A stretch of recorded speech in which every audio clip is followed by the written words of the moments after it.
Buenas tardes. Antes de todo, agradecer vuestra presencia, tanto aquí de forma presencial, en vivo, ¿no?, como a aquellos que nos estáis siguiendo online. Mi nombre es Ana Bojica, soy profesora del Departamento de Organización de Empresas 1 de la Universidad de Granada y hoy tengo el honor, el placer de ser la anfitriona por parte de SICODE de la conferencia Justicia Económica y Derechos Humanos, efectos de la pandemia y las crisis contemporáneas en la pobreza y la desigualdad. Esta conferencia va a ser impartida por la profesora Silvina Ribota de la Universidad Carlos III de Madrid y se lleva a cabo en el marco del proyecto de Educación para el Desarrollo, que lleva por título Los grandes retos globales para la consecución de la Agenda 2030 y el impacto en ellos de la crisis provocada por el COVID-19. Análisis, formación y propuestas desde la Universidad de Granada para afrontar estos retos con una mirada crítica y activa. Este proyecto está siendo llevado a cabo por SICODE y está financiado por la Agencia Andaluza de Cooperación Internacional al Desarrollo. La conferencia que sigue va a durar aproximadamente una hora. Luego tendrá lugar un seminario que está enmarcado dentro del Seminario Permanente Universidad, Cooperación y Justicia Global, que tratará sobre el rol de la universidad en el fomento de la justicia económica y los derechos humanos. A los que nos estáis siguiendo de forma online vais a poder ver la parte de conferencia. A los que estáis aquí presencialmente para la conferencia pero no os habéis apuntado al seminario, os invitamos que os quedéis si podéis, porque estaremos encantados de compartir. Y voy a presentar brevemente a Silvina y luego le doy paso. Silvina es profesora titular de Filosofía del Derecho, Filosofía Política y Derechos Humanos en la Universidad Carlos III de Madrid. Es también directora del Máster en Derechos Fundamentales y codirectora del Seminario de Teoría Crítica, ambos desarrollados en el marco del Instituto de Derechos Humanos Gregorio Peces Barbas, el antiguo Bartolomé de las Casas de la Universidad Carlos III de Madrid. Silvina es miembro también de diversos proyectos de investigación en derechos humanos, filosofía política, filosofía del derecho, y me gustaría destacar que actualmente es integrante del segundo Plan de Derechos Humanos del Gobierno de España, un órgano consultivo especializado en esta materia. Silvina es licenciada en Derecho, en Trabajo Social y especialista en Salud Pública por la Universidad Nacional de Córdoba, de Argentina. Es especialista en Derecho Constitucional y Ciencias Políticas por el Centro de Estudios Políticos y Constitucionales de Madrid y doctora en Derechos Humanos por la Universidad Carlos III de Madrid. Ha sido profesora visitante en la Universidad de Brescia, en Italia, en la American University de Washington, en New York University, en Columbia University, en Oxford University y en la Universidad Católica de Lovaina. Es también profesora invitada en diversas universidades latinoamericanas, europeas y americanas, y entre sus trabajos de investigación y las publicaciones me gustaría destacar dos libros: Las desigualdades económicas en las teorías de la justicia, pobreza, redistribución e injusticia social, y el libro John Rawls sobre desigualdad y justicia. Sin más, os dejo con Silvina y espero que después en la parte del seminario también tengamos una interesante conversación sobre estos temas que Silvina lleva trabajando hace mucho tiempo y tiene mucho que compartir con vosotros. Además, para finalizar, quería destacar que Silvina, además de tener esta faceta académica en la que tiene un trabajo bastante profuso detrás en los temas de los que va a hablar, tiene también algo que es más difícil encontrar en la academia, que es una importante experiencia en la intervención social como trabajadora social antes de esta carrera. Por tanto, creo que la perspectiva que nos puede abordar puede ser muy interesante precisamente desde esa posición de conjugar, ¿no?, la parte académica con la parte de conocimiento práctico y de experiencia sobre el terreno, ¿no? Muchísimas gracias, Silvina, por acompañarnos, por haber aceptado la invitación. Y sin más, te doy paso. Muchas gracias a todos por estar aquí. Gracias, Ana, por la presentación tan bonita y tan cariñosa. Siempre cuando alguien te presenta, te queda esa sensación un poco extraña de que te presentan ahí un montón de cosas formales. Y yo lo que soy es Silvina, una persona que siempre estuvo preocupada por las injusticias sociales. Ese hecho era algo que me importunó desde pequeña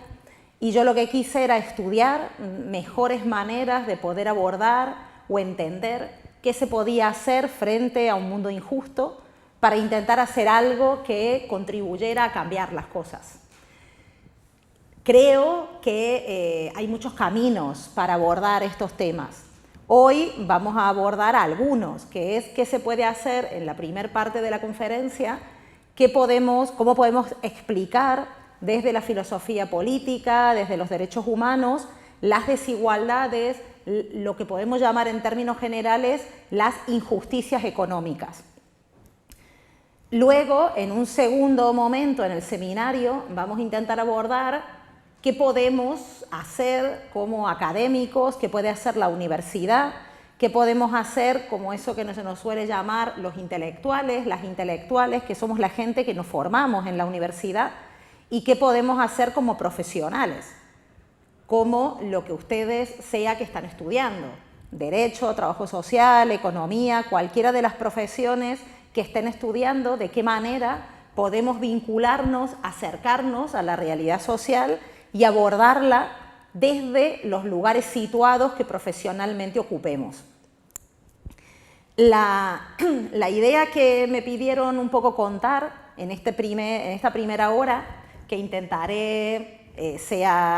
voy a ir así como rápido y a la vez lento y intentaré decir muchas cosas, es hablar de justicia económica y de derechos humanos, haciendo un especial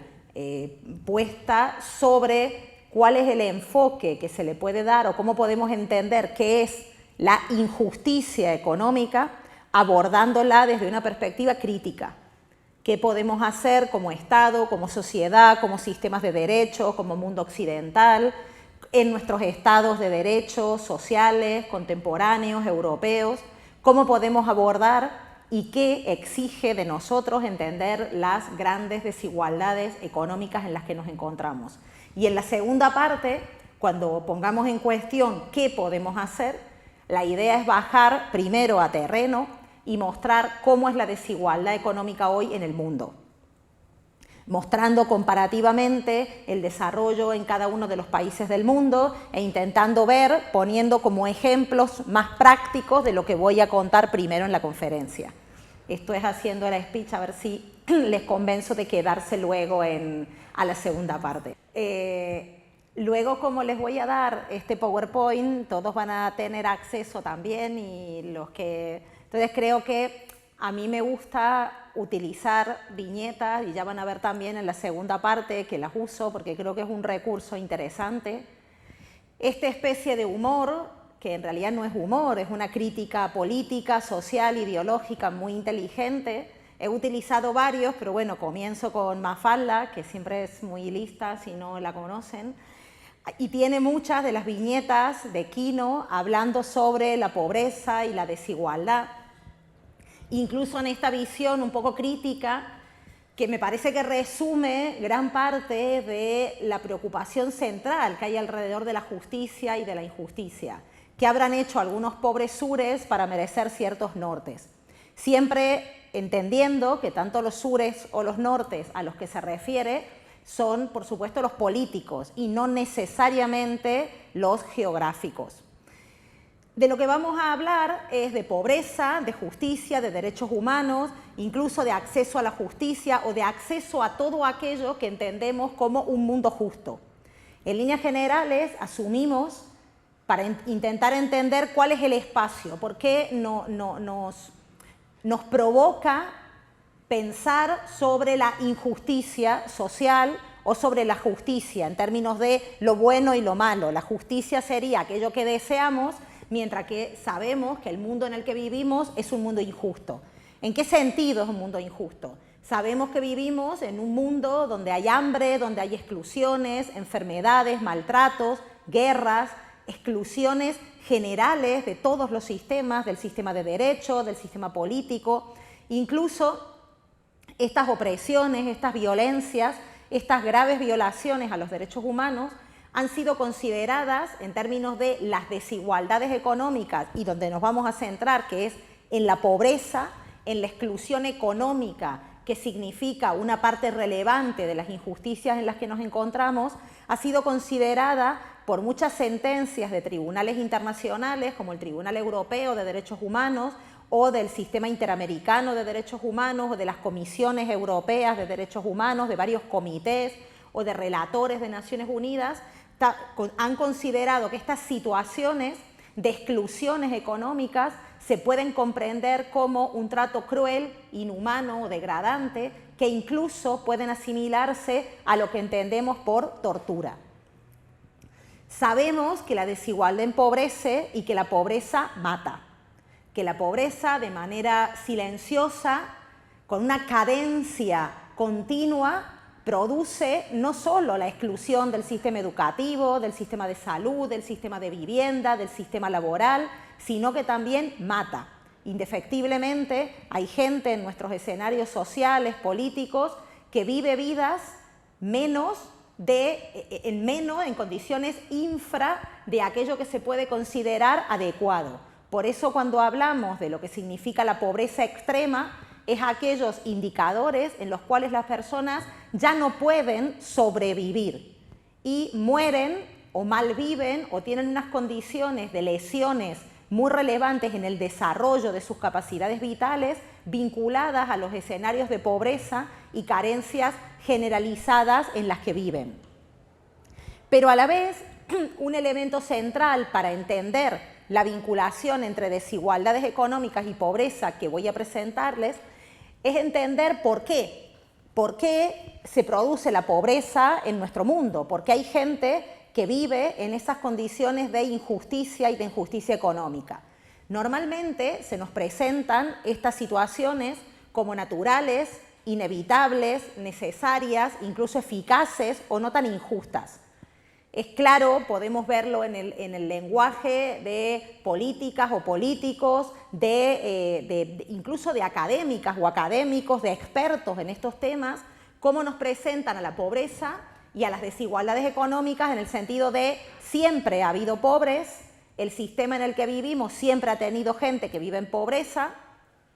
la pobreza es inevitable al sistema social y económico en el que vivimos, incluso que ciertas personas o ciertas partes del mundo vivan en condiciones de pobreza y exclusión es necesario para mantener un statu quo económico de otra parte del mundo.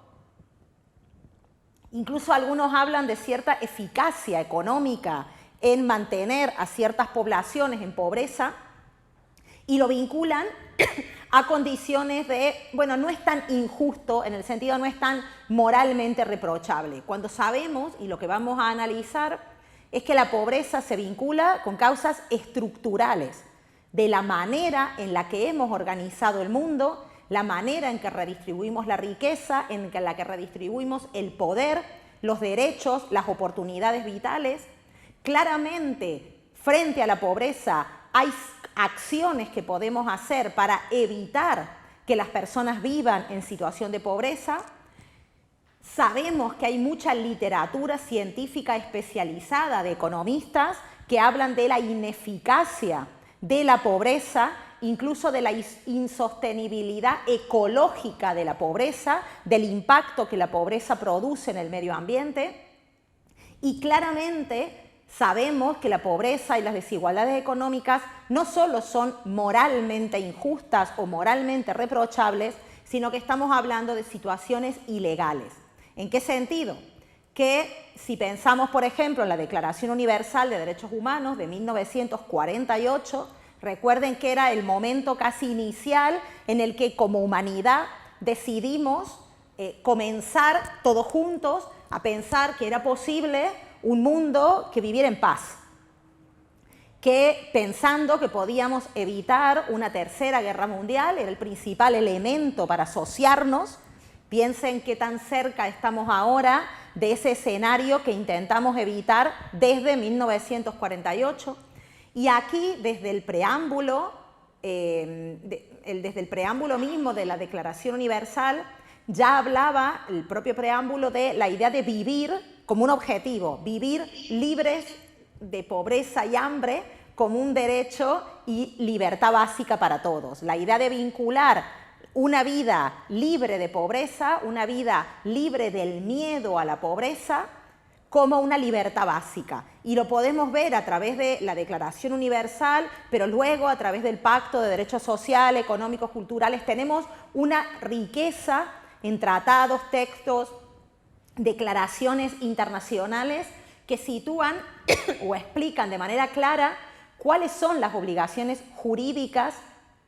que tienen nuestros estados de derecho modernos, porque gran parte de estos tratados, pactos y declaraciones son las que de manera casi natural firman y ratifican gran parte de los aproximadamente 190 países que tenemos hoy en el mundo.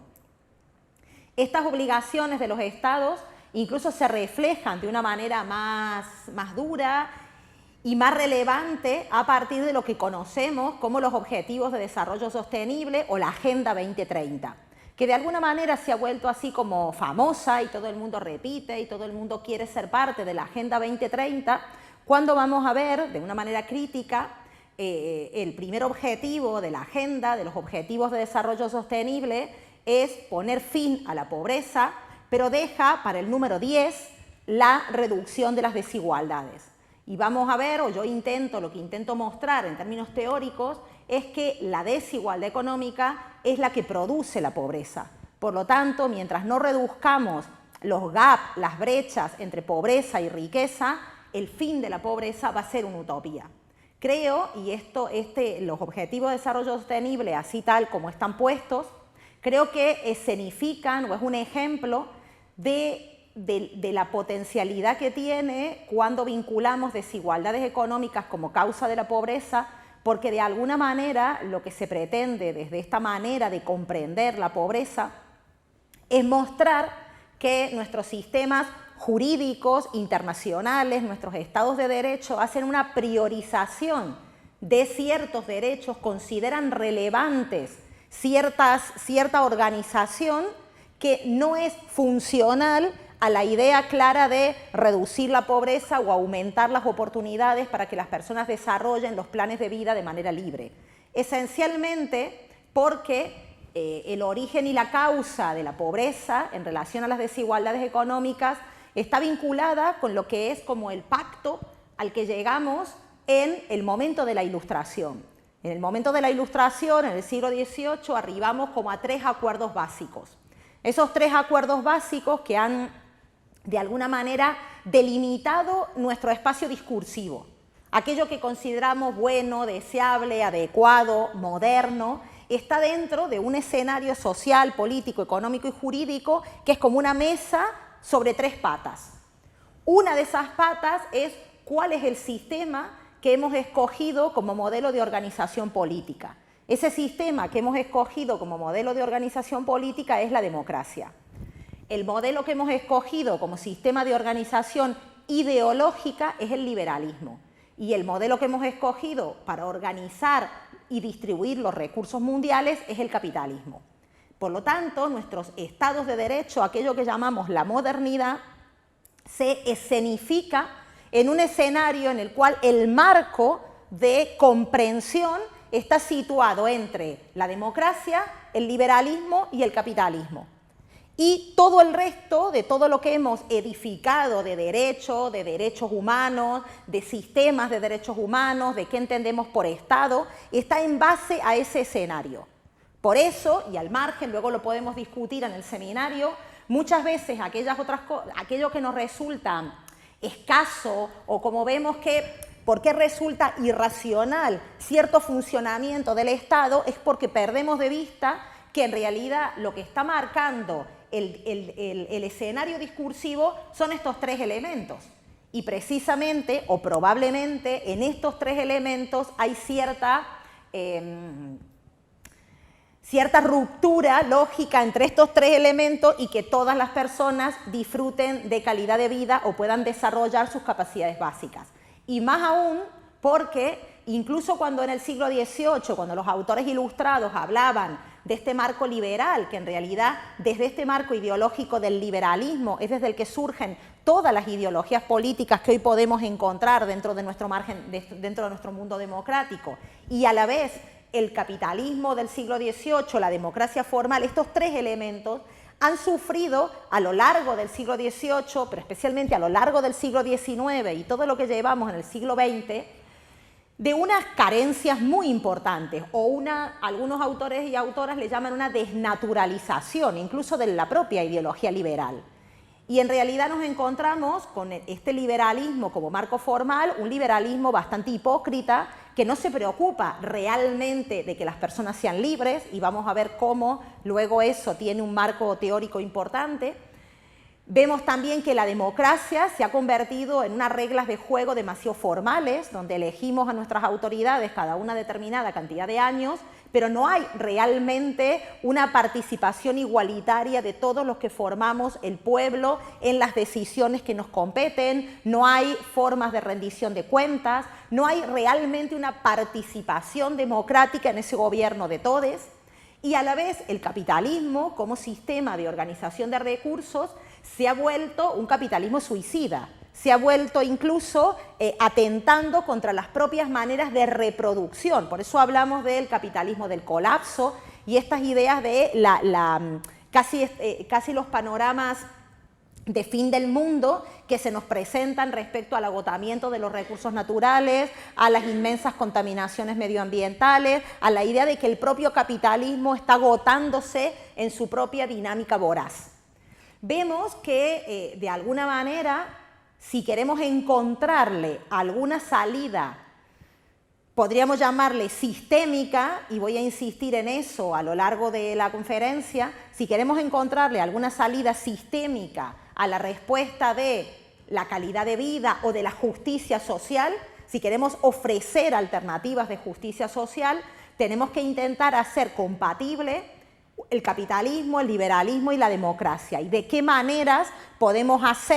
conjugar estos tres elementos en una forma sostenible de desarrollo, de que las personas desarrollen en igualdad y en libertad los planes de vida que libremente hayan escogido, para no pensar o para acercar agua a este molino de la idea de la justicia social?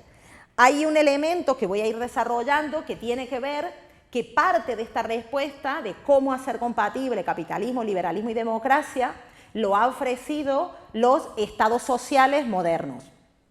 Los estados sociales, a partir de la consolidación de políticas públicas, a partir de también garantizar eficacia de derechos sociales. Y voy a volver un poco respecto a eso en toda la conferencia. Por eso, a partir de esta eficacia de los derechos sociales, a partir de este compromiso por lo que significan los estados sociales sólidos, hablamos de que hay obligaciones que le corresponden a cada uno de los estados en relación a la garantía y a la eficacia de los derechos sociales,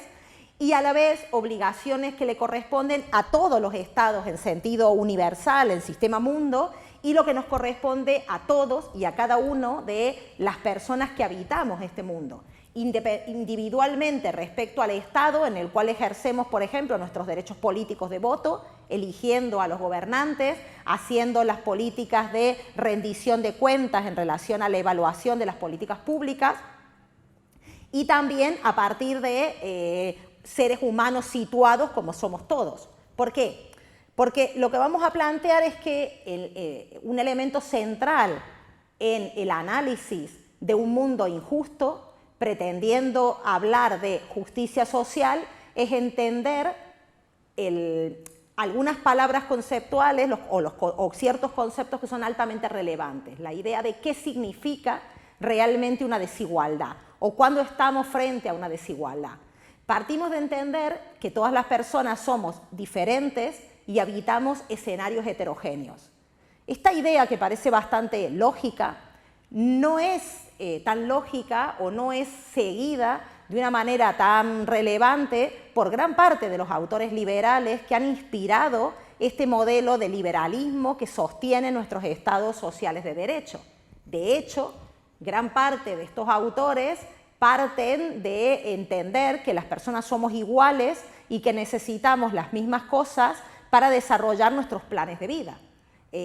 Por eso es muy importante asentarnos en aquellos otros autores que sí fortalecen esta idea de que todos los humanos estamos situados en escenarios diferentes, pero que también cada uno de nosotros somos diferentes, en el sentido de que somos distintos, de que tenemos características que nos diferencian, características físicas, pero también características psicológicas, de gustos, de preferencias, de ideologías. Y en ese entender de que somos diferentes, de que habitamos escenarios heterogéneos y que también hay diferencias en nuestros escenarios políticos que habitamos, no solo culturales o históricos, sino también políticos. A lo largo de, especialmente el siglo XX, podemos decir que hay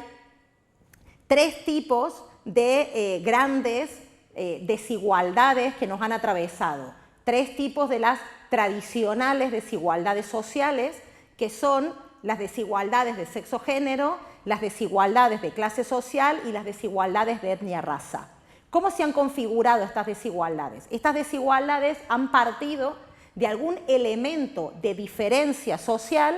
y lo han convertido en relevante en términos jurídicos. Esto que decimos, todas las personas somos diferentes, y esa idea es connatural a la propia existencia humana, lo que hemos hecho en el sistema de desigualdad en el que vivimos es que algunas características de esa diferencia natural la hemos convertido en relevante, y la hemos convertido en relevante jurídicamente para que tenga una consecuencia negativa en el ejercicio de nuestros derechos, de todos los derechos, tanto los derechos individuales como aquellos derechos políticos o sociales. ¿En qué sentido? Hemos convertido una diferencia natural, como puede ser el sexo, o como puede ser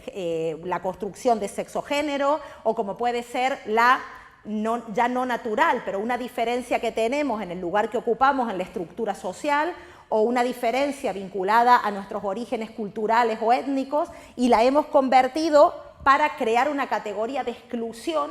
y eso ha operado como una desigualdad social. Podemos decir que tradicionalmente se han sumado a estas tres grandes desigualdades el concepto de interseccionalidades. ¿Qué ha significado la idea de interseccionalidad? Que aparte de tener o de estar atravesados por estas tres grandes desigualdades sociales, también nos han atravesado otras desigualdades que han operado y que se han mezclado, esencialmente vinculadas a características de la heteronormatividad del sistema patriarcal que habitamos y del sistema colonial que habitamos. Entonces podemos decir que, vinculado a este escenario macro, en el cual la manera en la que entendemos el Estado y la justicia es desde el límite que marca la democracia, entendiendo que se ha convertido en una democracia solo formal, el liberalismo como sistema de comprensión, un liberalismo bastante hipócrita en el sentido de poco preocupado porque realmente las personas sean libres, en el sentido de poder desarrollar los planes de vida que libremente hayan escogido, y a la vez un capitalismo como forma de redistribuir los recursos que se ha vuelto un capitalismo voraz, insostenible, suicida, que no reproduce la propia existencia humana, ni siquiera los equilibrios de mercado que tendía a proteger cuando lo concebimos como forma de redistribuir los recursos, y a la vez atravesado por dinámicas muy fuertes de heteropatriarcado y de colonialismo. El resultado es que se complejizan todas las interseccionalidades que nos atraviesan como seres humanos situados. Ya no solo tenemos estas diferencias naturales que se convierten en graves desigualdades, sino que estas personas, aparte, pertenecemos a distintos grupos que podemos estar más vulnerabilizados, y luego voy a explicar también un poco más el concepto de vulnerabilidad,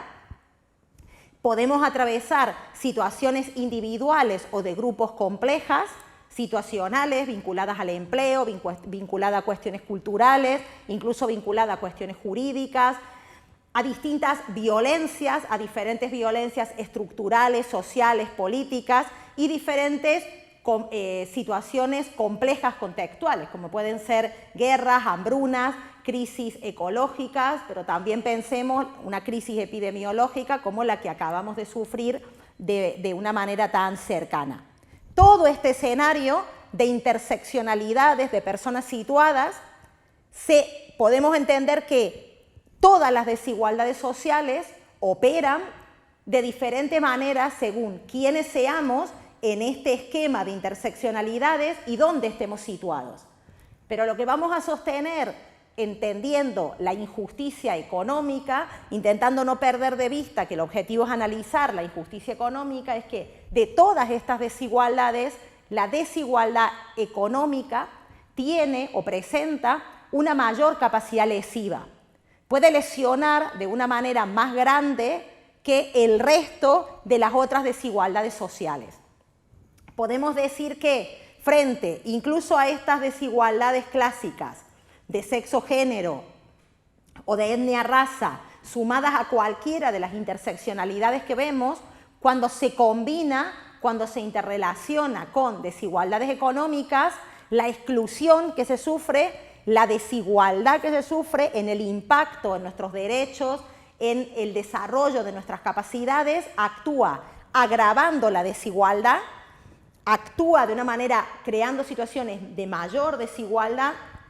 y a la vez agrava la discriminación, que es el producto directo de la desigualdad. Y que hay una circularidad dañina en estos escenarios de grandes desigualdades económicas. Esta circularidad dañina se da en cómo comprendemos la pobreza endémica, cómo la herencia de oportunidades se traslada precisamente en la carencia de oportunidades que heredamos según el lugar que ocupemos en la estructura social, teniendo en cuenta cuáles son nuestros orígenes sociales, nuestros orígenes familiares. Y esto lo podemos entender, o el ejemplo más claro, es ubicarnos dentro de la estratificación social y del sistema de clases sociales, y comprender cómo incluso la propia diferenciación entre el concepto de clase y de casta se desdibuja en los escenarios de pobreza endémica, donde ya no hablamos que actúa la pobreza vinculada a una clase social, sino que se reproduce con dinámicas de casta, con dinámicas en las cuales la pobreza se vincula casi como una característica identitaria y la persona, el sujeto, la sujeta que está en una situación de pobreza presenta demasiados obstáculos para poder salir de esa situación de pobreza y actúa con la pobreza como una característica identitaria. Por eso luego vamos a criticar de qué manera hablamos de que las personas son pobres y en vez de decir que las personas están en una situación de pobreza. Y cómo este elemento no es solamente una elección de una palabra, sino que hay detrás una carga ideológica en cómo comprendemos la situación de la pobreza. Y a la vez, el fenómeno de las desigualdades económicas se puede observar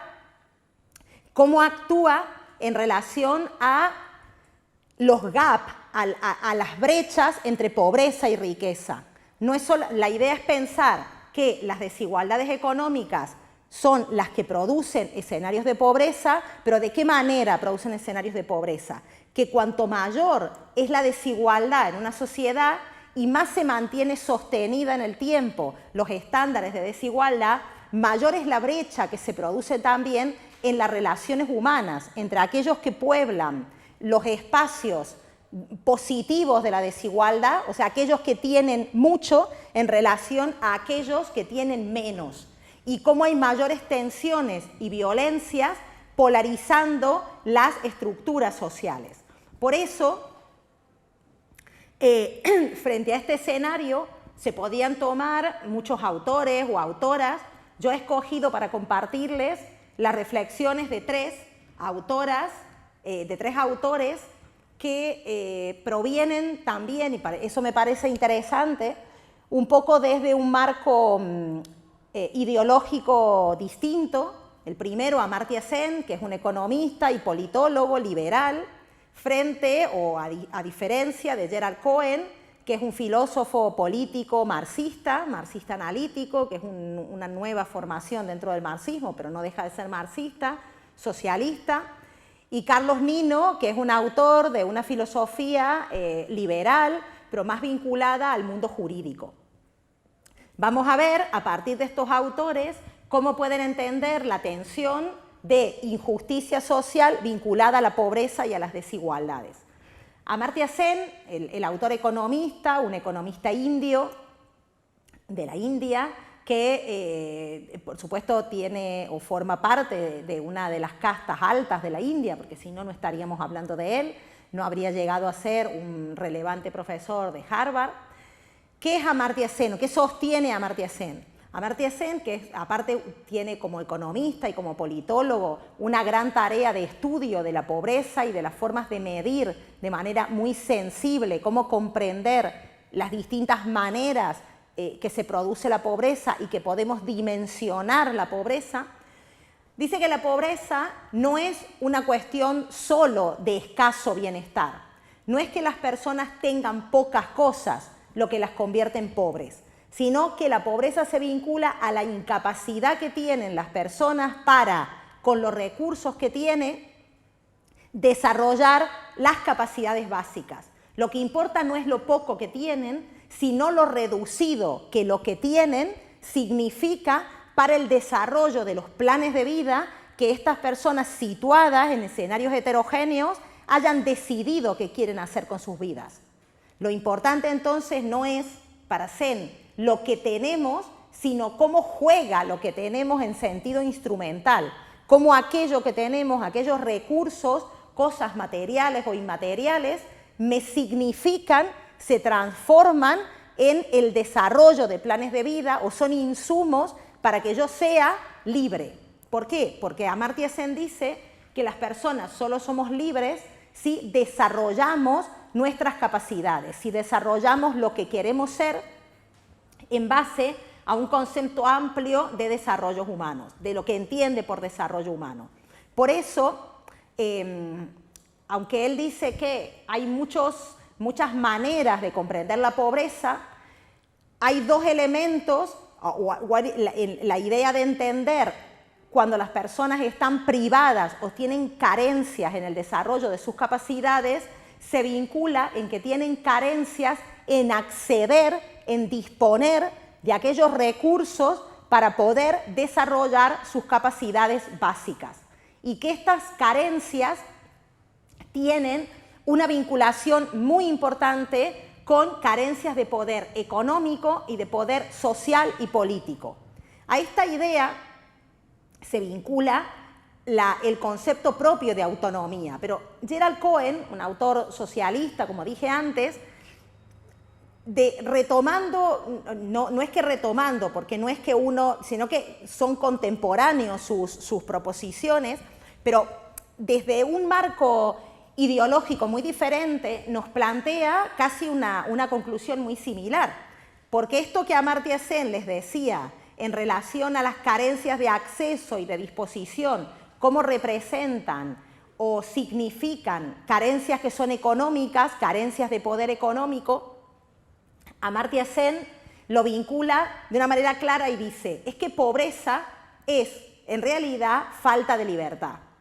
De lo que carecen las personas pobres no es de cosas, sino de lo que carecen es de libertad. Aquellas libertades que les permite desarrollar aquellas cosas que las personas tenemos para desarrollar nuestros planes de vida. Vemos que incluso esta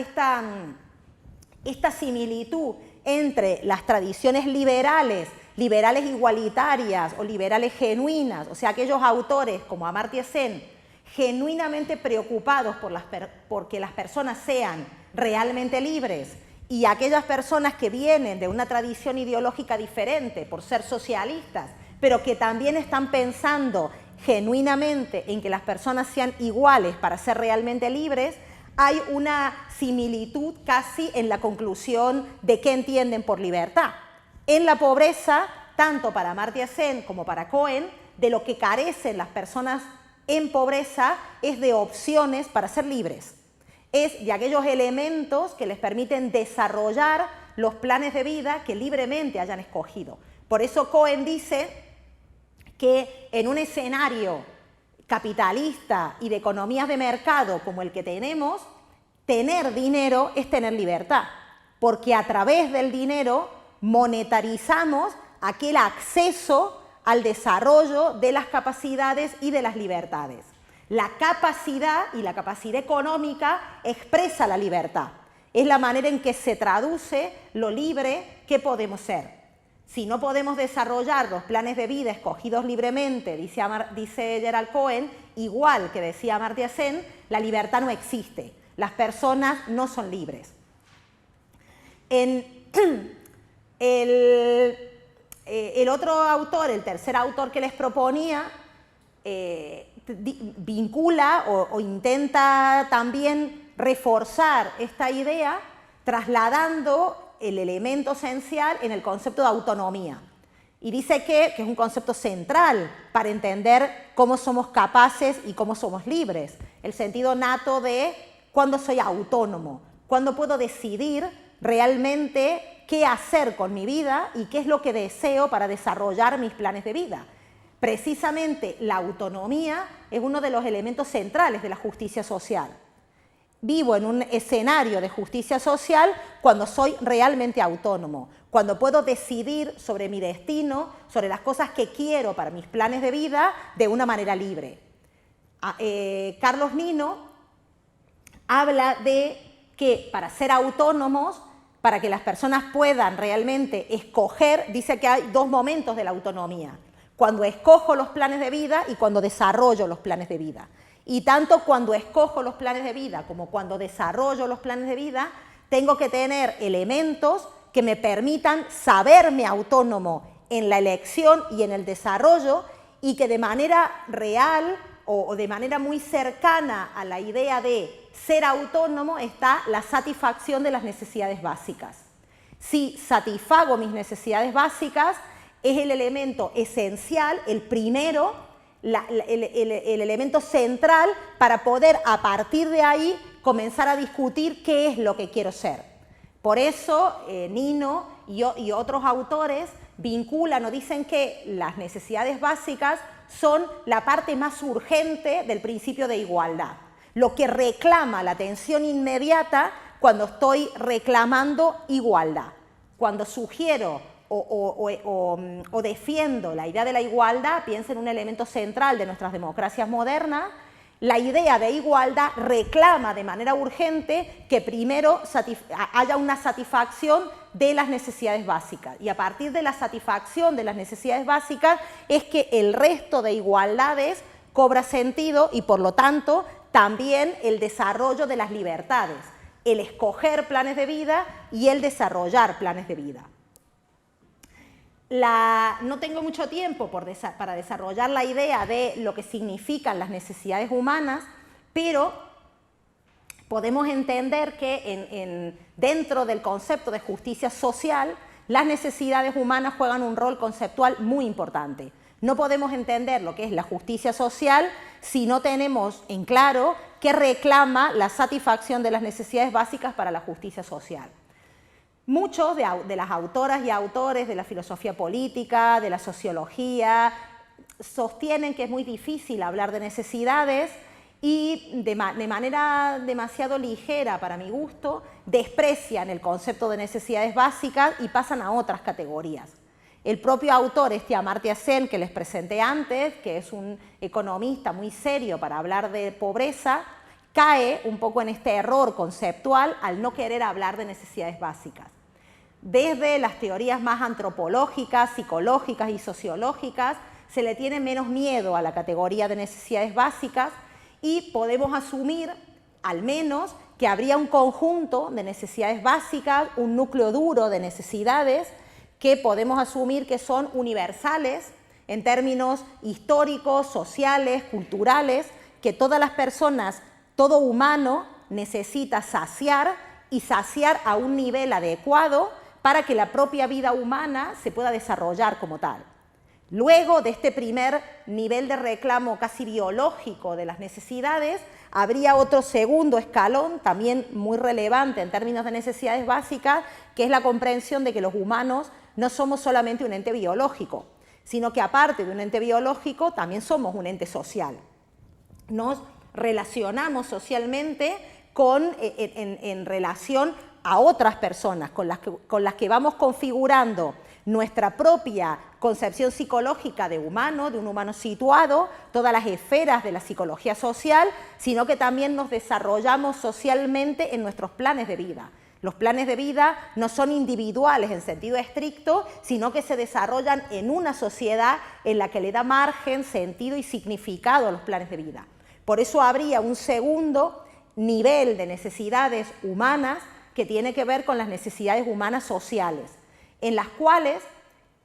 cada una de estas necesidades sociales no son universalizables como tal, pero sí la propia categoría de que todos necesitamos el desarrollo de necesidades sociales que nos pongan en contacto con las otras personas con las que compartimos los escenarios sociales. Por eso es relevante en el concepto de necesidades cómo se diferencia aquello que necesitamos y aquello que preferimos, que es la diferencia entre necesidades y preferencias. Las necesidades sería aquello que no es volitivo, que no lo decido en términos de voluntad, sino que no tiene que ver, dice alguno de estos autores, uno por ejemplo muy interesante, se llama Bernard Williams, las necesidades no es lo que pasa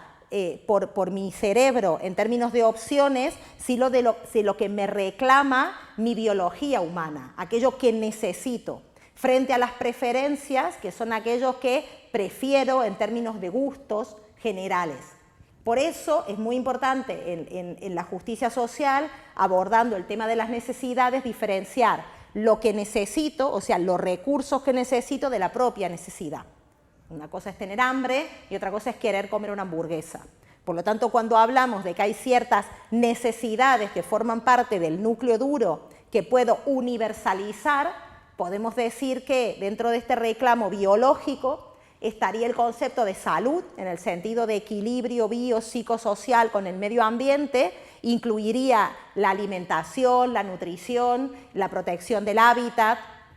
y que luego habría otras necesidades sociales que fortalecen a este humano biológico en la relación con el espacio social en el que me vinculo. Y que esas esferas son las que definen lo que se puede entender como las condiciones materiales que condicionan la autonomía. Lo autónomo que soy y lo libre que voy a ser tiene que ver de manera directa con aquellos elementos que me permiten satisfacer mis necesidades básicas y satisfacerlos de manera adecuada. No solo aquel núcleo más biológico, sino aquel otro núcleo de necesidades sociales que me pone en contacto, en relación, en diálogo con las otras personas con las que habito el mundo. Por eso es que podemos comprender mejor que pobreza, el elemento central, que es la consecuencia de un escenario de desigualdad económica, la pobreza, que sería el elemento más bajo de la desigualdad económica, es aquel sector que de lo que carece es de libertad. Aquel sector en el que de lo que carece es de la posibilidad de desarrollar los planes de vida que libremente hayan escogido. Por eso el escenario de injusticia social, cuando pensamos qué tienen en común aquellos escenarios de injusticia social, precisamente serían estos elementos distintivos que lesionan las esferas de libertad y de autonomía de las personas. La injusticia social más grave o la injusticia social más relevante estaría vinculado con la injusticia económica, con las desigualdades económicas, porque son esas desigualdades económicas las que atentan, las que impactan en las condiciones materiales para el desarrollo de la vida. Por eso, aunque habría muchas maneras de definir la pobreza, creo que una de las maneras más relevantes es definirlas no desde el concepto de escasez de recursos, que sabemos que es un concepto viciado, aunque se sigue repitiendo de una manera mucho más deseable de lo que me gustaría. Sabemos que el que haya escenarios de pobreza no se vincula con la escasez de recursos, porque la escasez si fuera así, estaríamos hablando de pobreza generalizada, y de lo que hablamos es de pobreza concentrada, hablamos de gap de pobreza y de riqueza. Por eso decimos que es precisamente la desigualdad económica la causa de la pobreza, y que siempre habrá indiscutiblemente algún grado de pobreza, al menos relativa, entre la brecha, entre el polo más aventajado y el polo menos aventajado de una desigualdad económica, y que los grados en que esa pobreza se manifieste, los grados en que de alguna manera la hagan más grave a la desigualdad económica, la tornen más preocupante en términos de justicia social, o la tornen más injusta a la injusticia social, es cuán profunda es la brecha. Y cuán profunda es la brecha implica luego lo tengo más adelante, implica cuán bajo está el nivel de los que más bajo están y cuán alto está el nivel de los que más altos están. Y si los que más bajos están a un nivel que les permite satisfacer las necesidades básicas o no. Cuando estamos en situaciones en las cuales los más bajos se encuentran en condiciones en las que tienen serias dificultades para satisfacer las necesidades básicas, entendemos que esa injusticia social se torna esencialmente desigualitaria. Sería lo que vamos a llamar ya al final de la conferencia el test de la desigualdad. La desigualdad económica se torna alarmante, el nivel de injusticia económica se torna alarmante cuando los sectores que están en el grupo más desaventajado de la desigualdad económica están en un escenario en el que no pueden satisfacer sus necesidades básicas de manera adecuada, las necesidades y el nivel adecuado de satisfacción. Por eso decimos que a la vez que hay una conexión total entre el grado de desarrollo económico que disfruta una sociedad y la calidad de vida a la que pueden acceder las personas. Por eso decimos que la desigualdad económica marca como el nivel en el que podemos comprender, según la riqueza de un país, la riqueza que ostente un país, cuán reprochable es la desigualdad económica al interior de ese país. Pero este juicio no es solamente un juicio al interior de un determinado país, sino que lo vamos a ver luego en el seminario cuando comparemos los países del mundo, que este juicio respecto a la inequidad al interior de un país se da también comparativamente entre los países, incluso entre regiones del mundo, en el sentido que al principio decía Mafalda, lo de los sures y los nortes. En esta manera de concebir las desigualdades económicas y de hacerlo también desde una manera crítica, poniendo el foco en que lo que causa la injusticia económica no es un fenómeno natural, sino un fenómeno construido en términos de cómo hemos organizado el mundo, cuáles han sido las reglas de organización social, política y económica que producen las desigualdades económicas que nos llevan a la pobreza, y eso significa un atentado directo contra la autonomía y el ejercicio de las libertades, es poder diferenciar, esto que les decía antes, la forma de comprender la pobreza. Muchos autores, el propio Amartya Sen, cuando intenta decir esto en inglés, no le queda tan clara, porque no queda claro en inglés, hacer la diferencia entre ser y estar. Algunas lenguas, y el español nos lo permite, expresarlo de una manera más clara. Cuando nosotros decimos que una persona es pobre, asociamos la idea de ser pobre esencialmente o de manera primera con todas aquellas características identitarias de lo que yo soy. Cuando yo defino algo que soy, es lo que me define en términos identitarios. Puedo poner o no mi sexo género, puedo poner o no mi origen étnico, o mi religión, o mis gustos, o mis preferencias ideológicas. Escojo un poco lo que soy en términos identitarios. A la vez, hay en la concepción,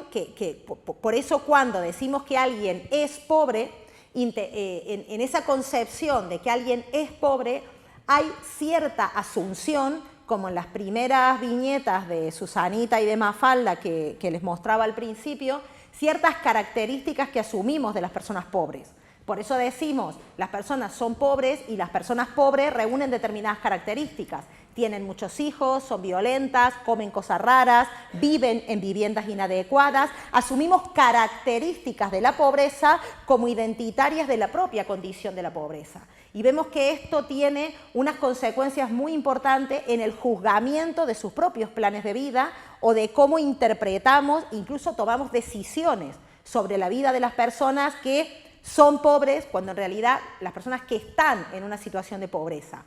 Hay también en el entender la pobreza como una característica identitaria vinculada al ser pobre, cierta asunción de culpabilidad o de responsabilidad. Como si alguien fuera pobre, es pobre porque le cabe alguna responsabilidad en el resultado final de su pobreza. Y a la vez, cuando asumimos que alguien es pobre, asumimos también la diferencia entre el es y el estar, que el es implica cierto inmovilismo. Cuando las personas son pobres, implica también la asunción que debido a que las personas son, o los grupos que estemos pensando son pobres, o los estados son pobres, o incluso un continente es pobre, hay cierto inmovilismo. Marca de alguna manera una situación que naturalizamos en esa pobreza y por lo tanto con mayores dificultades a la hora de querer cambiar. Mientras que si trasladamos la idea conceptual de ser pobre a estar en condición de pobreza, no es solamente un cambio de concepto, sino que hay un cambio ideológico en el sentido de cómo entendemos la pobreza. Cambiamos y pensamos que las personas no son pobres, sino que están en una condición de pobreza. Primero trasladamos el elemento identitario individual del humano pobre a la condición en la que habita ese humano pobre. El problema, el obstáculo que vemos al desarrollo, a las capacidades y a los planes de vida, no está necesariamente vinculado a lo que esa persona es, sino al lugar que esa persona habita, en una estructura social, en un escenario, en un elemento circunstancial. Por lo tanto, si está, al igual que cualquier estado, asumimos que es algo que puede ser modificado, algo que puede ser cambiado. Y trasladamos también la idea de la responsabilidad, no tanto a la idea individual de cosas que ha hecho esa persona o ese grupo o ese país o ese continente, sino a lo que ha hecho aquella persona o aquellas personas que tenían responsabilidad social, política y económica en definir esas reglas del juego. No significa que no haya una responsabilidad individual, primero, pero que esa responsabilidad individual no define el resultado final de la pobreza, al menos al margen de las responsabilidades sociales, políticas y colectivas en definir el escenario, el marco general de juego en el que esa persona vive. Por eso decimos que la pobreza siempre sería un estado así con minúscula, un lugar en el que nos encontramos las personas, aquellas personas que están en una situación de pobreza y que por lo tanto las personas no es que son pobres, sino que están pobres, o mejor dicho, están empobrecidas, como una situación en la cual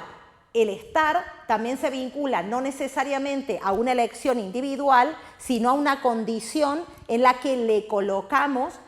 vinculado a lo que vamos a entender como una vulnerabilidad socioestructural. Y aquí, de manera así rápida, podemos decir que la palabra vulnerabilidad, que se vincula mucho a la justicia social y a la injusticia económica, cuando hablamos de las personas que son vulnerables o que están vulnerables, podemos utilizar casi el mismo marco crítico y decir las personas somos vulnerables y estamos vulnerables. Y aquí el ser vulnerable y el estar vulnerable se vincula a un elemento distinto. Asumimos que todas las personas somos vulnerables en el sentido de nuestra natural vulnerabilidad. Somos naturales como seres vivos y por lo tanto, en ese sentido primario que decía antes, necesitamos satisfacer un núcleo de necesidades básicas en sentido biológico. Nuestra naturaleza humana, nuestra vulnerabilidad natural exige, condiciona que debamos satisfacer unas necesidades básicas y a un nivel adecuado para que nuestra propia vida como humanos se desarrolle. Ese primer nivel de vulnerabilidad es un primer nivel de vulnerabilidad compartido por cualquier ser vivo. En un sentido general, la idea de justicia social no se vincularía necesariamente con ese primer nivel de vulnerabilidad, porque es compartido por todos los seres vivos. Lo compartimos igual con una lechuga o con cualquier otro animal no humano. ¿En dónde estaría el elemento diferencial que hace que la vulnerabilidad sea también un asunto de justicia? En cómo esa vulnerabilidad natural, en cómo lo biológico que somos como humanos, se traslada en una estructura social. Y entonces ya no hablamos solo de la vulnerabilidad natural, sino de la vulnerabilidad que todo ser vivo tiene, pero según el lugar que ocupa en la estructura social. Según el lugar que ocupamos en la estructura social, en las desigualdades que antes hablamos, de clase, de sexo, género, étnica, atravesadas por el heteropatriarcado, por el colonialismo, todas las interseccionalidades que nos atraviesan, hacen que todas esas desigualdades nos ubiquen en una estructura social, nos condicionen de una manera relevante para el desarrollo de nuestra autonomía y de nuestras libertades, y hay una manifestación de lo que es la vulnerabilidad socioestructural. Por eso podemos decir de alguna manera que todos los humanos, al igual que todos los seres vivos, compartimos una común vulnerabilidad natural, pero no todos compartimos una común vulnerabilidad socioestructural, sino que precisamente los atentados o las lesiones o los obstáculos que encontramos para el desarrollo de nuestras capacidades están vinculadas, están ligadas de una manera muy cercana en cómo afectan nuestra vida las desigualdades económicas, cómo afectan nuestra vida las injusticias económicas. Aquí, bueno, ya pasando un poco al final, lo que decimos es, volviendo para acabar, la idea que las desigualdades económicas, en este sentido que intento defender, son la causa de la pobreza. Las desigualdades económicas son las que permiten los escenarios de pobreza cuestionable, precisamente porque se vinculan a estructuras, a la cuestión estructural de marco y a las tensiones coyunturales. En todas las desigualdades económicas, las injusticias económicas, vemos el marco estructural de cómo hemos definido las reglas sociales del juego. Recuerden, democracia, liberalismo, capitalismo, cómo se vincula con las desigualdades económicas, pero a la vez atravesadas por coyunturales desigualdades económicas que impactan en las desigualdades sociales que sufro como un ser interseccionalmente situado, que el resultado atenta en cuál autónomo soy o cuán libre soy para el desarrollo de mis planes de vida. Por eso un elemento central de la justicia social tiene que ver con el acceso a las ventajas sociales. Cómo realmente puedo acceder en libertad y en igualdad a todo aquello que me permite ser de una manera igualitaria libre. Si yo para ser libre tenía obstáculos, carencias, en aquellos satisfactores para el desarrollo de mis capacidades, un elemento de juego muy importante para garantizar la justicia social tiene que ver con garantizar el acceso, con garantizar el que las personas tengan acceso a aquellos satisfactores o ventajas sociales para el desarrollo de sus capacidades y de los planes de vida. Y ahí hay acciones que le correspondan de manera directa al Estado, a partir de las políticas públicas, incluso acciones que se pueden ver como aquellas acciones evasivas de los estados, aquellas cosas que los estados no hacen pero que deberían hacer, como el fortalecimiento de determinadas políticas públicas.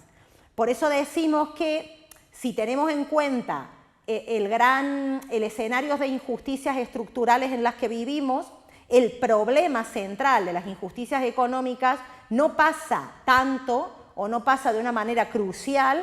por una falta de derechos, porque no tengamos un marco jurídico nacional, regional o internacional que me permita paliar las desigualdades a las que me enfrento, sino esencialmente el foco, lo ponemos o lo que sostengo es que el foco actual de nuestras grandes injusticias sociales tiene que ver con decisiones políticas, tiene que ver con aquellas cosas que podemos hacer y no hacemos, o aquellas cosas que podríamos hacer de una manera diferente y la hacemos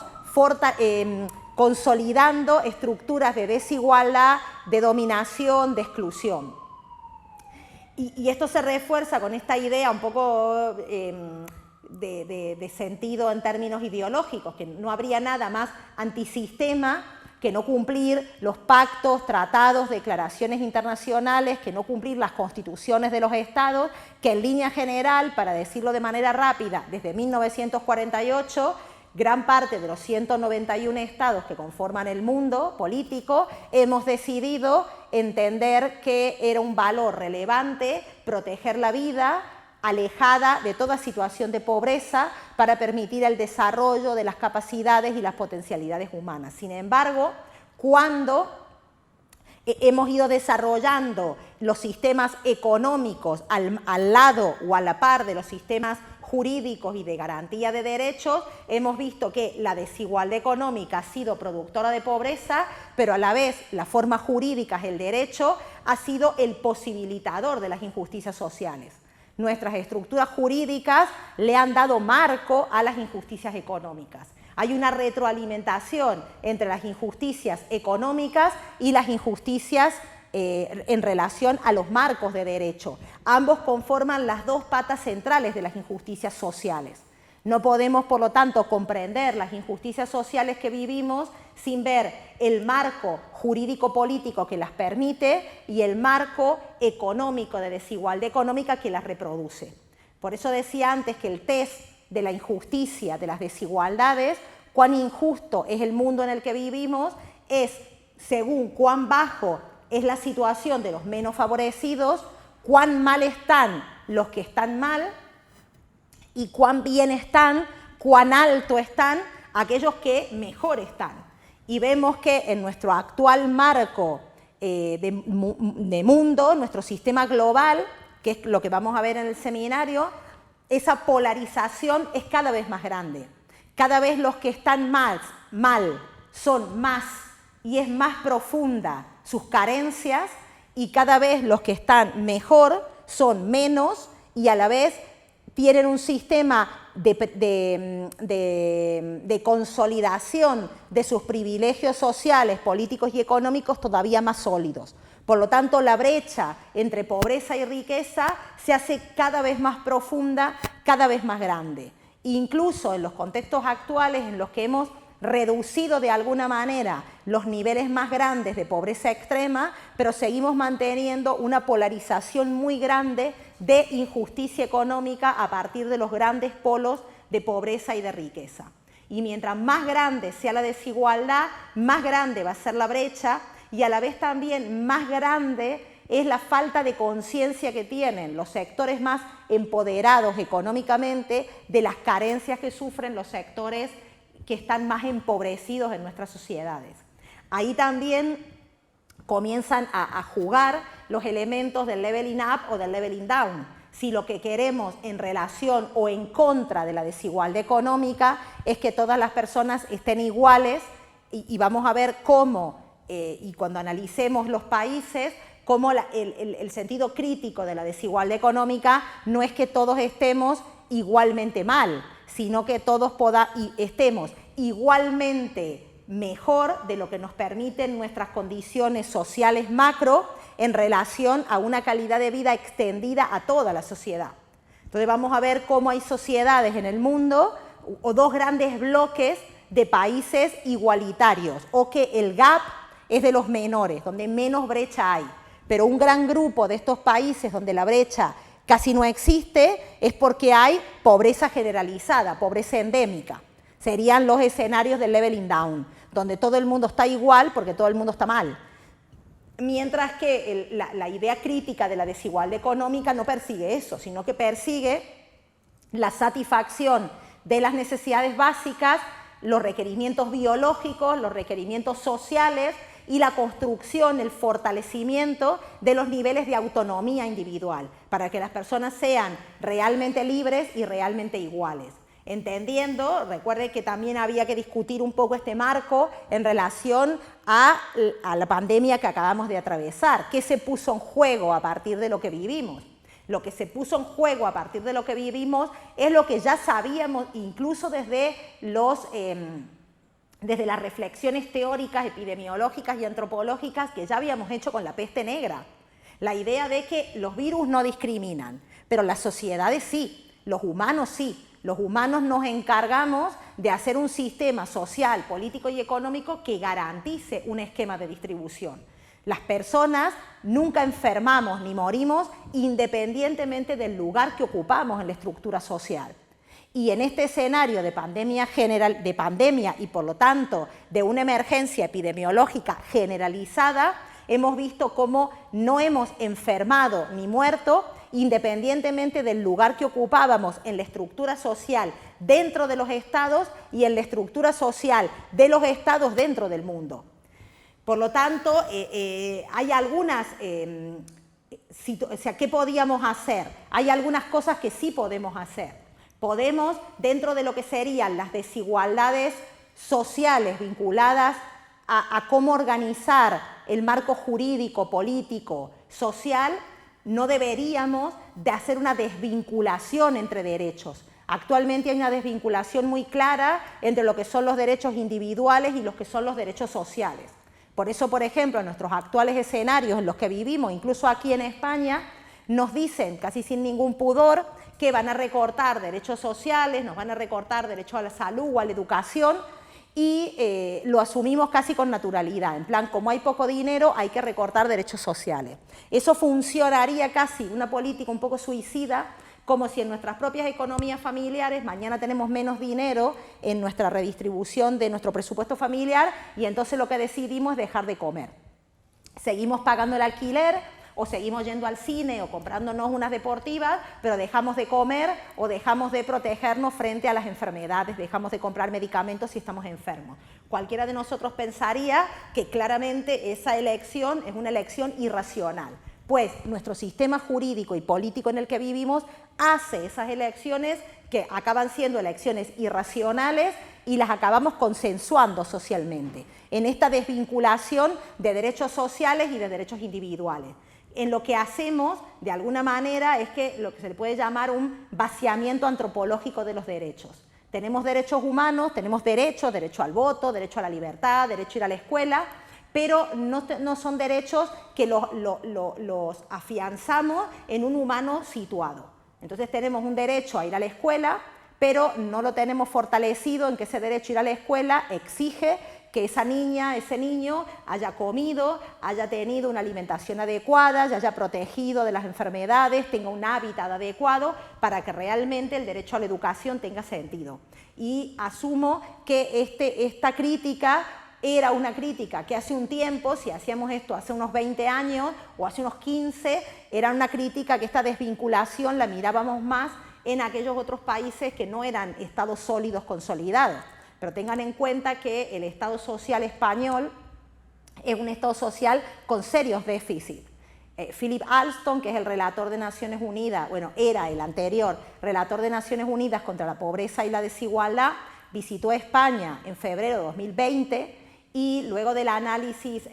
institucional que hizo acerca de las políticas públicas, su conclusión fue que el Estado social español está quebrado. Si no se toman decisiones inmediatas y directas, las consecuencias en la calidad de vida son consecuencias muy graves. Lo vamos a ver luego cuando analicemos la desigualdad interna del Estado español. Luego aquí hay algunas frases que había tomado de algunos autores que me parecían relevantes, pero solo me voy a quedar y con esto acabo, cómo la política fiscal es también una política de derechos humanos. Philip Alston, el mismo relator que les decía antes, hablaba de que acabar o abordar de una manera seria la injusticia económica exige abordar de una manera seria el impacto de las decisiones políticas en la calidad de vida. Y para eso es muy necesario que los estados los estados de derecho se organicen en relación a modelos que posibiliten el fortalecimiento de políticas públicas. Y para ello no podemos olvidar que es imprescindible contar con políticas fiscales sólidas, con políticas fiscales igualitarias, con un sistema fuerte de derechos sociales y económicos que garantice un crecimiento económico ecológicamente y socialmente sostenible, que no olvidemos las exigencias de las economías sociales y de mayor justicia social. Por lo tanto, la idea de redistribuir riqueza, consolidar derechos sociales, sostenibilidad social y ecológica se mantienen o impactan de una manera clara en lo que significa la paz social. Y cuando hablamos de escenarios de injusticia social, hablamos precisamente de escenarios en los que difícilmente podemos entender que las personas viven en una sostenible paz social. Claramente la injusticia social y la injusticia económica son escenarios en los que se desarrollan grandes violencias estructurales y coyunturales. Por eso, cuando vino la pandemia y pudimos probar este sistema mundo en el que vivimos, las consecuencias no fueron sorpresivas. Incluso algunos, ingenuamente, se creía de que, bueno, de la pandemia todos saldremos mejor, el mundo saldrá más fortalecido, más solidario, más igual. Incluso el lema de nos salvamos todos o no se salva nadie, entendimos que claramente a la hora de volver a la tensión entre las grandes desigualdades económicas, las reacciones fueron reacciones coloniales, racistas y claramente capitalistas. Y no nos salvamos todos y no nos salvó nadie, sino lo que había que salvar era el marco de democracias formales, el marco un poco hipócrita del liberalismo, de garantizar las libertades pero no pensar en las libertades reales y, por supuesto, dejar intacto el sistema capitalista. Por lo tanto, ¿cuál es la mejor vacuna y el tratamiento a las injusticias estructurales en las que vivimos? ¿O cómo podemos intentar enfrentar o prevenir esta enfermedad de la pobreza y la desigualdad? Es claramente entender de una manera directa que tenemos que abordar seriamente que si queremos cambiar los escenarios de injusticia social en los que vivimos y de injusticia económica en los que vivimos, tenemos que pensar en mejorar, en fortalecer y hacer compatible democracia, liberalismo y capitalismo, pero pensando en que lo que tiene que permanecer y lo que tiene que fortalecerse es los humanos, los seres humanos autónomos y libres para desarrollar los planes de vida que libremente hayan escogido. Solo en ese sentido, cuando podamos ser libres y autónomos para desarrollar las vidas que querramos, las vidas que decidamos, en libertad y de una manera sostenible social y ecológicamente, podremos hablar de fortalecimientos de justicia social. Y nada más, muchas gracias.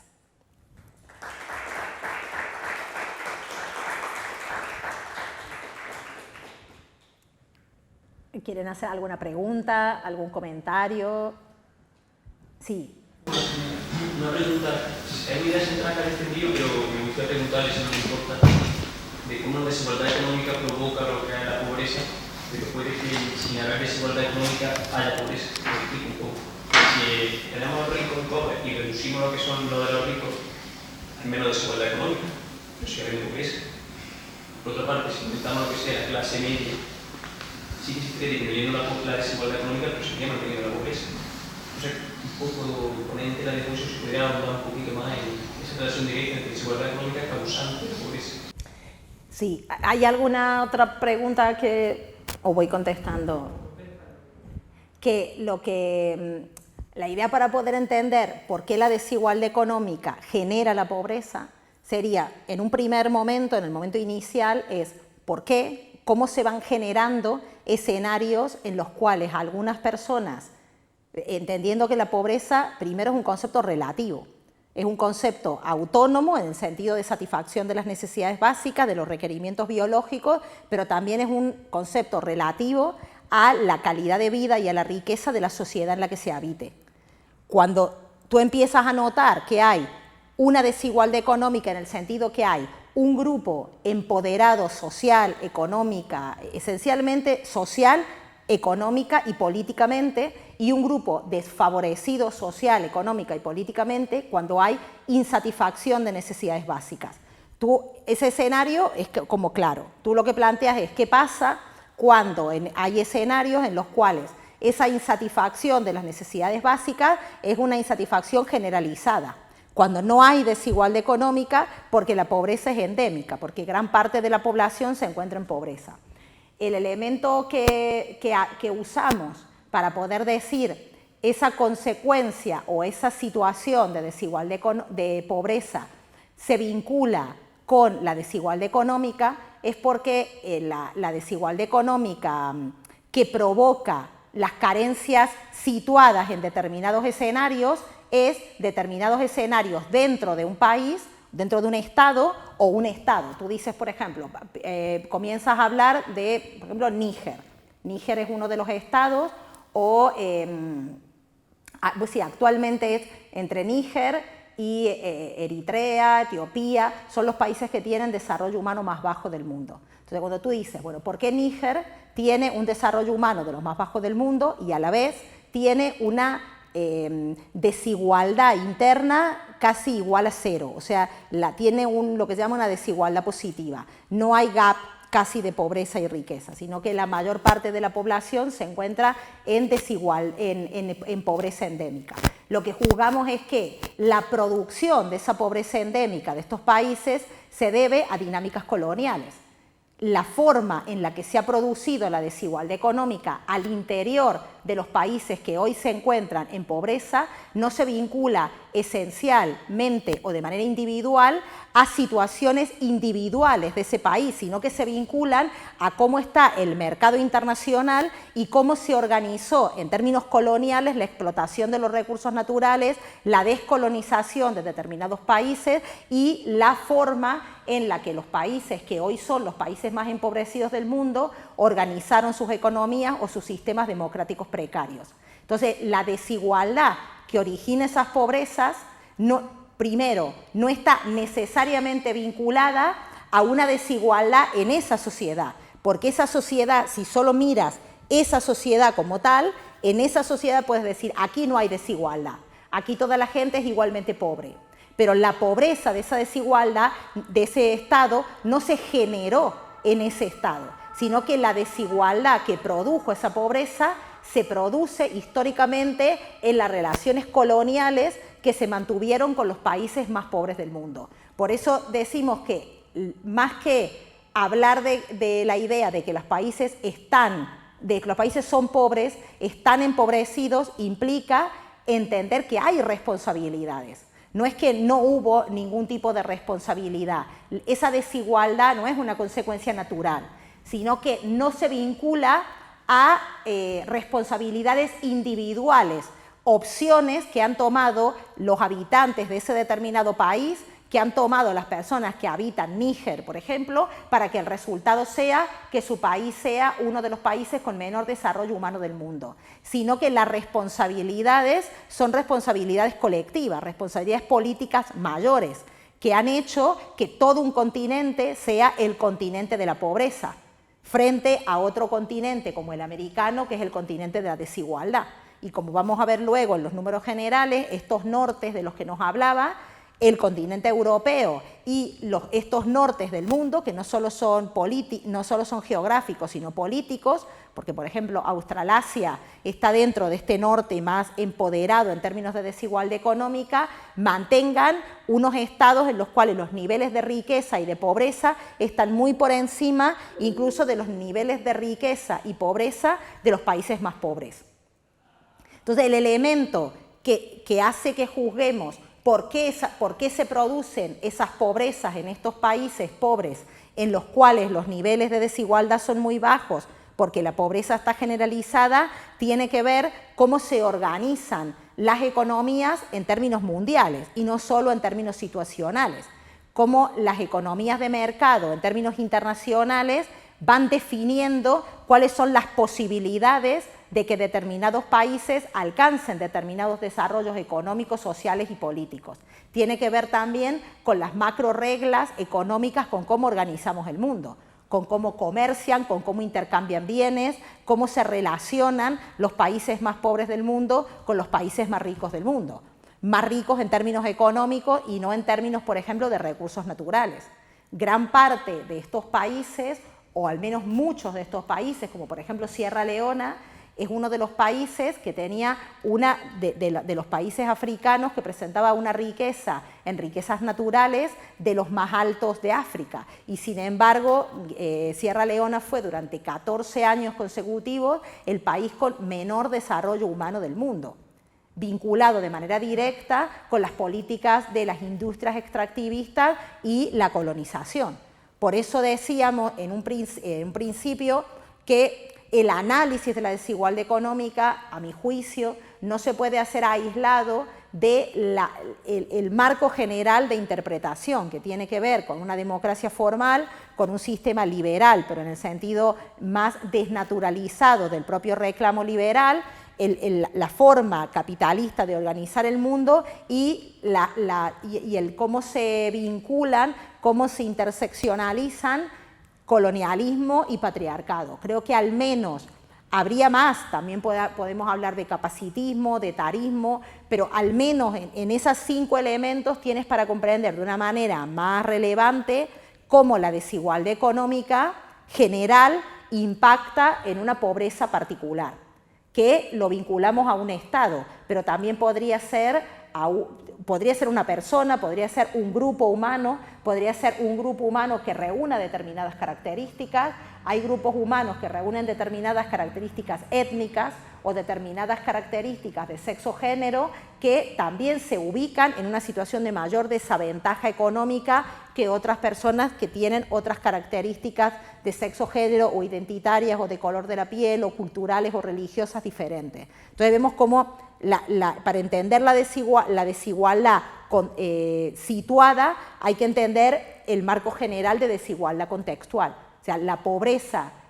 que tiene o que se manifiesta en un determinado estado no se puede analizar independientemente de los condicionamientos del sistema mundo en el cual se inserta la economía de ese determinado estado. ¿Me explico? ¿Sí?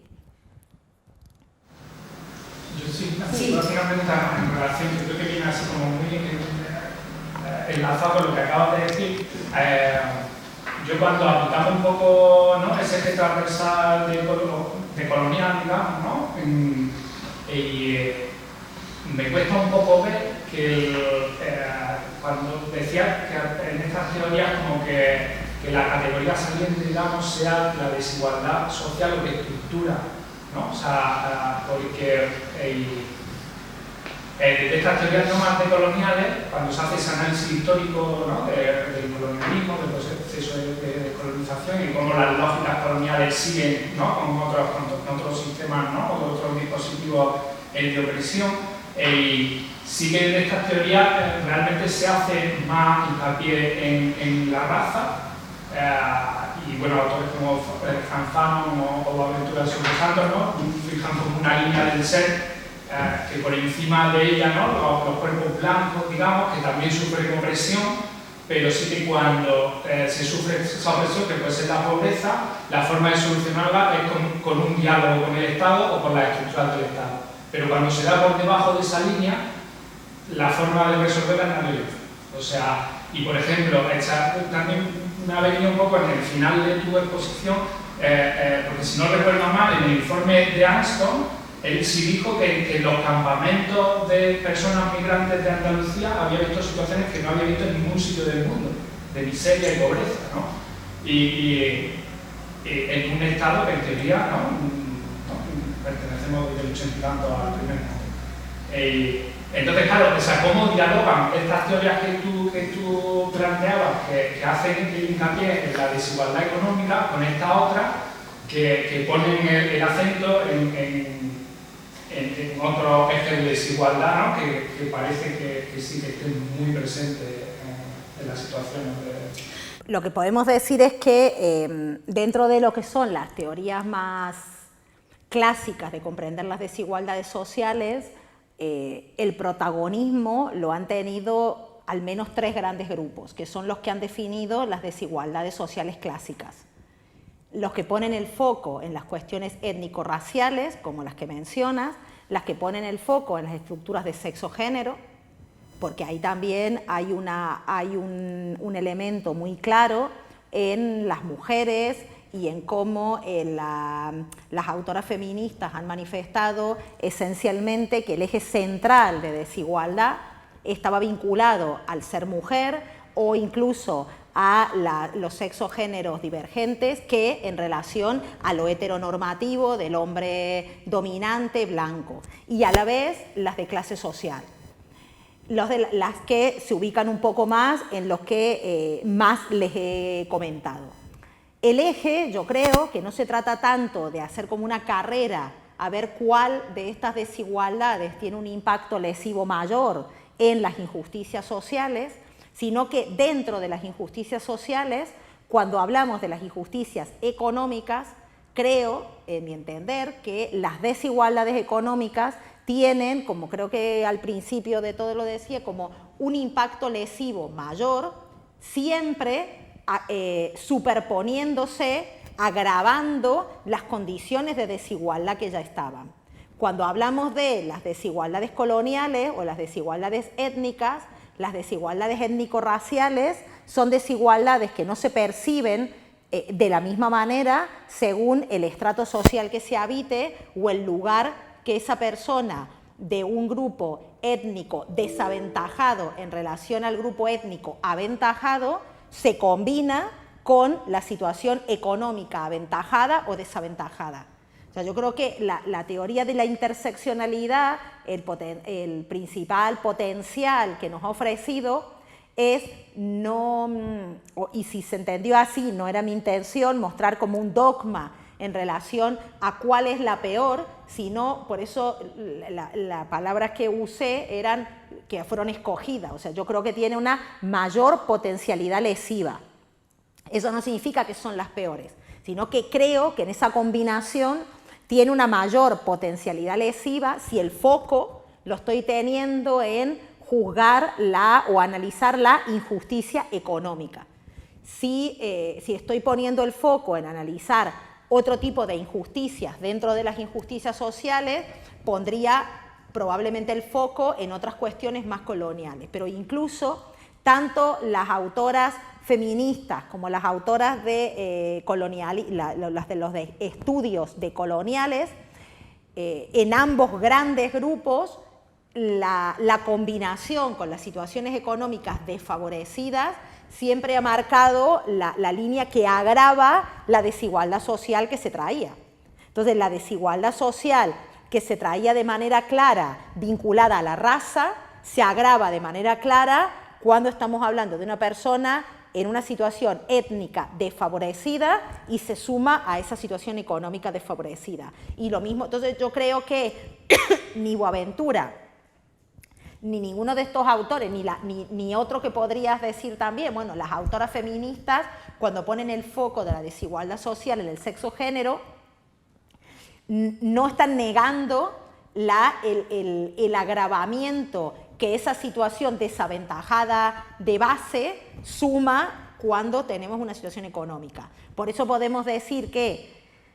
si eres de un grupo étnico aventajado y de sexo-género aventajado y tienes una situación económica desaventajada, tienes una situación total desaventajada respecto a los iguales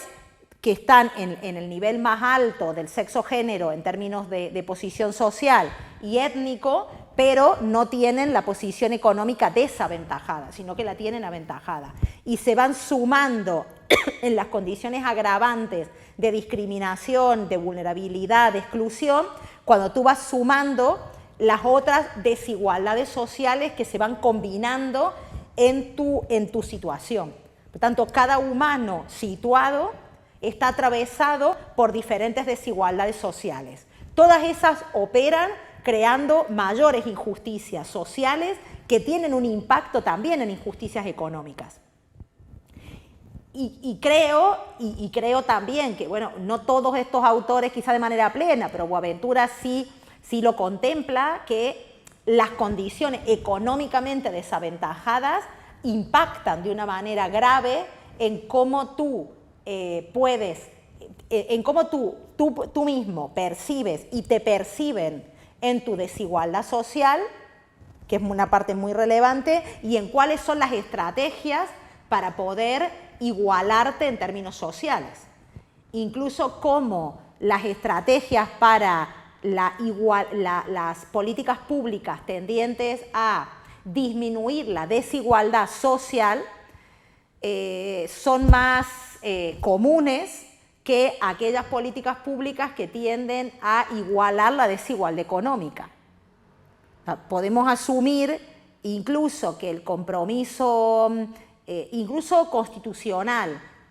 similar a lo que era el artículo 2 de la Declaración Universal de Derechos Humanos y que es el artículo 14 de la Constitución Española, lo de todas las personas son iguales ante la ley sin que pueda prevalecer ningún tipo de discriminación, y en la Constitución Española todos los españoles, que más o menos se replica en casi todos los estados sociales y democráticos del mundo, lo que marca es que en relación a las desigualdades sociales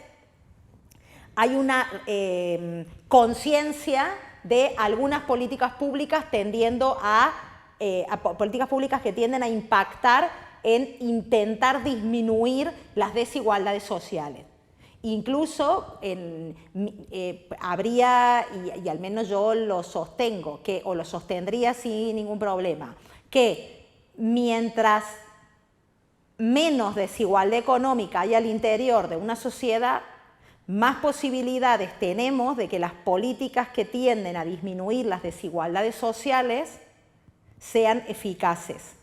Mientras más desigualdad económica hay en una sociedad, más obstáculos hay para que las políticas tendientes a las desigualdades sociales resulten eficaces. Y una medida que es, o una forma de comprobarlo, lo tiene más las desigualdades sociales vinculadas a sexo-género que vinculadas a etnia-raza. Hay una evaluación que hace el Programa de Naciones Unidas para el Desarrollo que tiene que ver con la igualdad de género, y entonces cómo comparando la desigualdad económica con la desigualdad de género, hay una cierta relación entre esto que acabo de decir. Aquellos países que tienen menor brecha, que son más igualitarios en el sentido, o mejor, que tienen menos desigualdad económica, también percibimos que hay mayores políticas sociales en relación a otras igualdades sociales, vinculadas a sexo-género, incluso vinculadas a cuestiones étnicas o de religión, mientras más desigualdad interna hay en una sociedad, más afloran esas otras desigualdades sociales y menos elementos de políticas públicas hay. ¿Por qué? Porque el elemento que dije casi al final es que la justicia social tiene que estar emparentada de una manera muy fuerte con la eficacia de los derechos sociales. Y para que eso exista, tiene que haber una política fiscal seria. O sea, tiene que haber un compromiso, por eso Alston decía, las políticas fiscales son políticas de derechos humanos, jugando ¿por qué ponía eso así un poco de provocador? Porque es la idea de, según cómo instrumentalicemos nuestras políticas impositivas, va a ser cómo voy a poder fortalecer las políticas públicas y a la vez disminuir las desigualdades sociales y a la vez que voy a estar impactando en las desigualdades económicas. Teniendo en cuenta que muchas desigualdades económicas, y por no decir todas, impactan las desigualdades sociales en producir mayores desigualdades económicas. El estar excluido de los sistemas laborales o de los sistemas educativos o estar excluidos del ejercicio del poder y del poder democrático hace que mis oportunidades vitales, por eso incluso desde estos autores más clásicos, que yo no los cito no porque no haya otros autores mejores, sino porque como incluso de tres autores muy clásicos, de tres autores que no pretendían hacer grandes revoluciones, el impacto que tienen es un impacto altamente positivo. Amartya Sen no sirve mucho para eso, porque Amartya Sen es el clásico autor liberal, economista, premio Nobel de Economía, tiene como las papeletas para no ser comprendido como un gran revolucionario, y sin embargo claramente deja negro sobre blanco, sobresale aquella cuestión más clara, que es si las personas son pobres, no son libres. Y incluso sin hacer un estudio decolonial, claramente habla de los seres humanos, lo heterogéneo que somos y lo heterogéneo que son los espacios que habitamos. Entonces deja claramente, o sea, cómo da un marco muy simple, pero ese marco simple es muy poderoso para poder tener un discurso también que permita ser escuchado en ámbitos donde si yo empiezo explicando desde Boaventura dejan de oír, pero si digo que esto lo dice Amartya Sen, tiene una legitimidad mayor en el lenguaje discursivo en términos económicos. Y entonces eso también es la pretensión en la selección de autores. No porque no crea que hay otros autores que dicen estas cosas, incluso de una manera mucho mejor, sino cómo creo que el discurso es mejor escuchado. Porque esencialmente cuando uno comienza a decir y habla, siempre hay una palabra que es vedada cuando uno habla de injusticia económica. O sea, si te invitan a hablar de injusticia económica y no mencionas la palabra capitalismo, es que a mí me parece que no estás diciendo mucho. Sin embargo, cuando tú mencionas la palabra capitalismo, directamente gran parte de la escucha deja de escuchar. O sea, ya está, todo lo que tenías para decir no es relevante, porque ya hablas de capitalismo. Y entonces, y por eso precisamente un poco los esfuerzos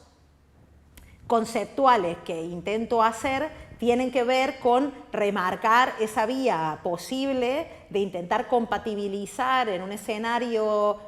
sostenible social y económicamente el capitalismo, la democracia y el liberalismo, pero poniendo de relieve que la manera en la que se están relacionando actualmente impacta claramente en producir injusticias sociales y económicas, y que lo hace a partir de permitir, fortalecer y desarrollar las desigualdades económicas. Ese es un poco el...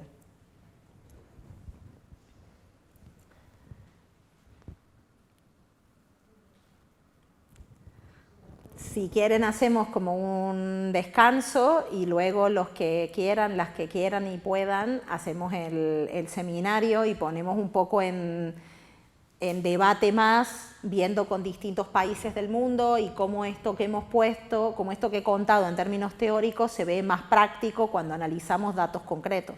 ¿sí?